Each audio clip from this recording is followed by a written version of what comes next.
Okay, students, welcome back. Students, now in this session, that is the second session of today's lecture.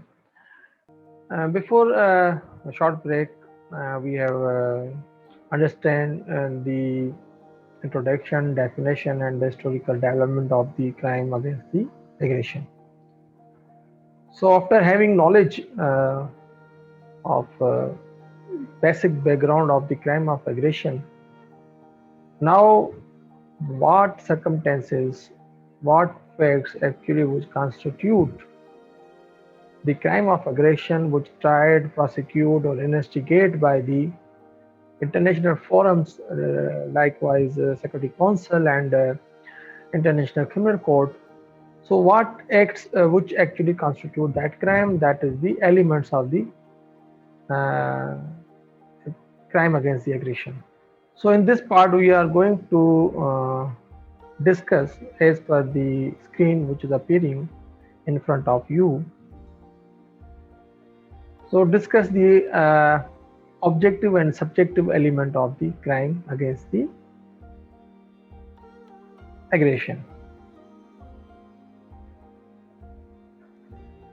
So elements of the crime actually which consists of the two parts of the crime, that is the physical element which is actus rea and the mental element which is the mens rea, which actually objective or the subjective part of the element of the crime.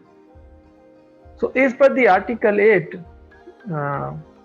of the Rome Statute, which defines the crime of aggression to mean which mean the planning, preparation, initiation or execution by a person in a position effectively to exercise control over or to direct the political and military action of the state of an act of aggression which by its character, gravity and scale constitute a manifest violation of the Charter of United Nations. So, customary international law considers the crime of aggression an internal crime which includes planning and organization or preparation or participation in the use of armed forces by a state or non-state entity or another entity against the sovereignty and political independence of the another state and against the United Nations Charter, committed in large scale and having a serious impact.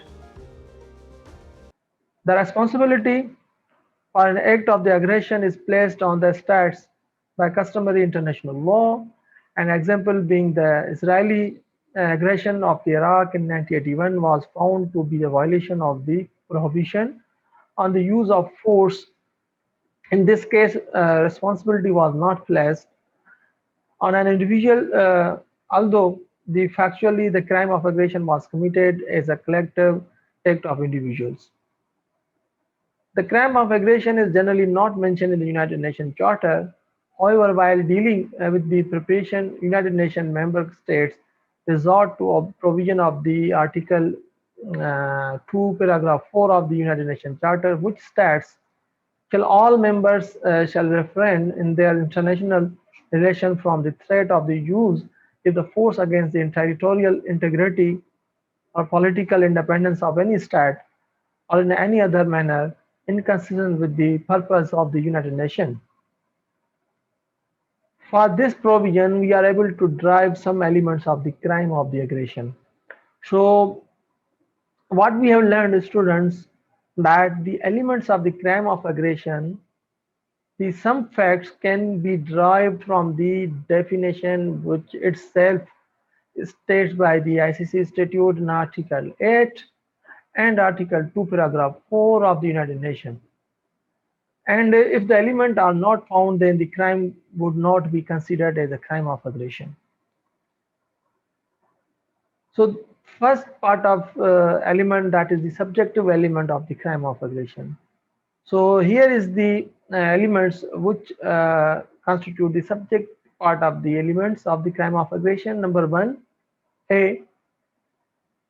The subjective elements mainly lie on the criminal intent, which must be displayed by the perpetrator in the form of their participation, planning, and combating if the crime One can only be participating actively or facilitating others who are actively participating in the crime, for example, supplying arms and also inciting them. Intent must also be based on the awareness of the crime of aggression. The perpetrators should be fully aware of the crime, whether they are actively participating in the crime of planning to execute the crime. Perpetrators should also be aware of the significance of the crime and also consequences arising from the crime. That is the mens rea, mental element of the crime of the aggression. Number two, perpetrator must also be an individual, state official, or the state who are in a position to exercise control over or to direct the political or military action of the state which commits the crime of the aggression. Number three, C part, apart from the state, responsibility can also be incurred from leading military official or a state official or even an individual with the knowledge of the plan of committing the crime of the aggression or participates in the crime. Number four, the crime must be done with the special intent or gaining territorial advantages and are to obtain economic advantages into the internal affairs of the another state. The implementation of this special intent can be seen in the General Treaty of Paris for the renunciation of the war, the Kellogg-Briand Pact line of know it when we see it, meaning that crime of aggression are to be seen once it has been committed. And the perpetrator was aware of the factual circumstances that established such as use of armed forces was inconsistent with the United Nations Charter. They must be aware that the using the armed forces to cause the war of aggression contradicts the provision of the United Nations Charter. So these are the elements regarding the subjective part, mental element.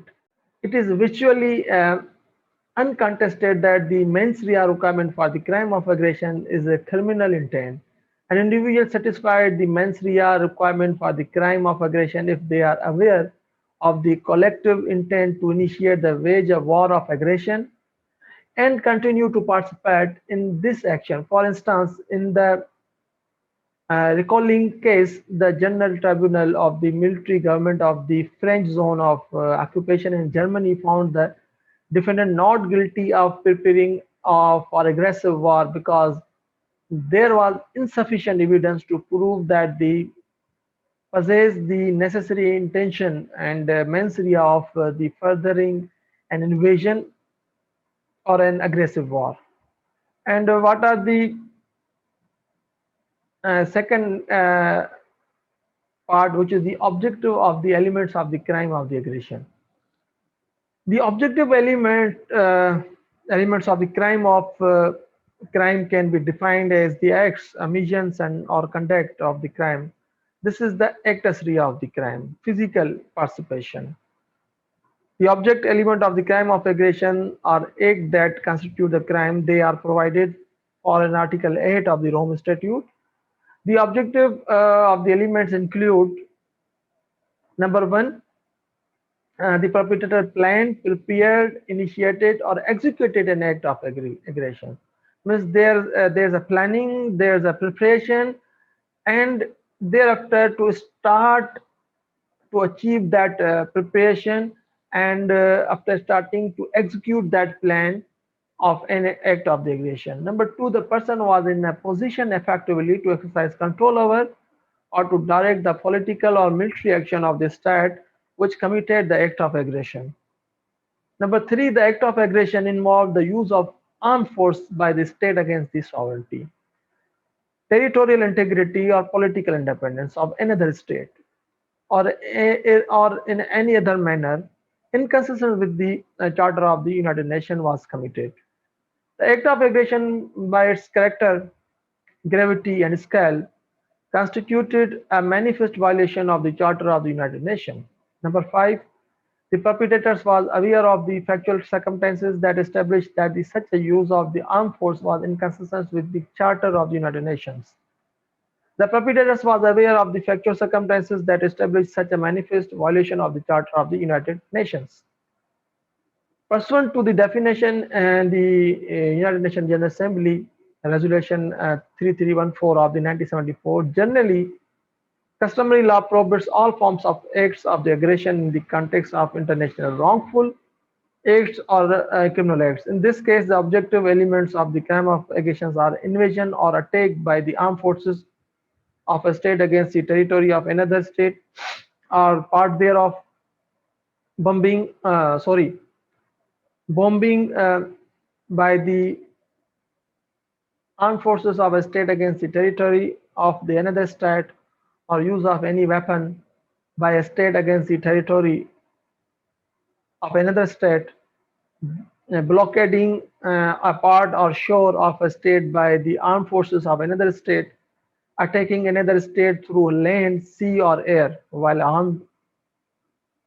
The use of armed forces of a state which are currently in territory of another state while the consent of the receiving state which do not confirm the condition expressed in the agreement between the two states or any expansion of the presence of the armed forces, the territory not in accordance with the agreement between the two states.